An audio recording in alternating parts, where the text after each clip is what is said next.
Yuhanna yazgan 3-chi xat. Qadrli Gayusqa, menki e'tiqodchilar jamoatchiligining yetakchisidan salom. Men chin ko'nglimdan seni so'yman. Qadrli do'stim, qalbing sog'lom bo'lgandek, hamma ishlaringning o'ngishliq va teningning salomat bo'lishiga tilakdoshman. Ba'zi qarindoshlar kelib, sening Xudoning haqiqatida chin turganligingni, ya'ni haqiqat yo'lida davomliq mengayotganligingni aytganda, men bak xursand bo'ldim. Men uchun farzandlarimning haqiqat yo'lda mengayotganligini anglashdimmi, cho'ng xushallik yo'qdir.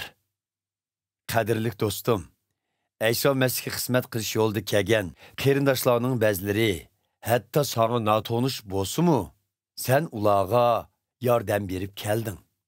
Bu sening Xudoga bo'lgan sadoqatmanligingni ko'rsatdi. Ular bu yerdagi e'tiqodchilar jamoatchiligi oldida sening bu mehr muhabbatingga guvohlik berdi. Ularni bundan keyinmi davomli kutib elib, Xudoni xursand qilgan holda ularning sapriga yordam bersang, yaxshi qilgan bo'lasan. Chunki ular bu safarda e'tiqod qilmaganlarning har qanday yordamini qabul qilmay, Ayso Masihning xizmatida yo'lga chiqdi. Shunga biz bundaq ixlosmand kishilar bilan birlikda haqiqat yo'lida xizmat qilish uchun ularni qo'llab-quvvatlashimiz kerak. Bu to'g'riliq jamoatchilikka bir parcha xat yozgan edim. Lekin ularning orasida o'zini cho'ng tutib olgan, jamoatchilikka boshliq bo'lish tamasida bo'lgan Diotrib bizning so'zimizga kirmadi. Shuning uchun men borganda uning qilgan askiliklarini yuziga solaman. U bizga razil so'zlar bilan hujum qilyotdi. U buning bilanla cheklanib qolmay, Ayso Masihning xizmatini qilish uchun kelgan qarindoshlarimizni qabul qilmayotdi.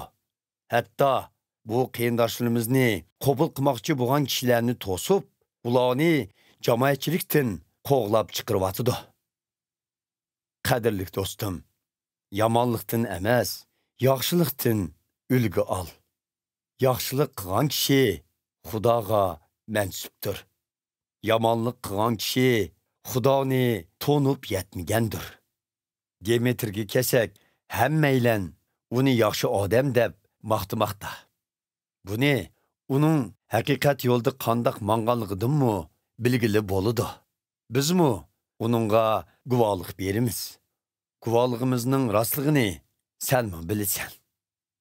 Sana deydigan yana ko'p so'zlarim bor edi. Lekin qalam bilan siyohni ishlatgandan ko'ra, sen bilan pat orada didor ko'rishishni afzal bildim. Shu chaqda so'zlasharmiz. Amanlik sana yor bo'lsin. Do'stlaringdan sana salom. Senmi u yerdagi do'stlarimizning hammasiga mendan salom etqaysan.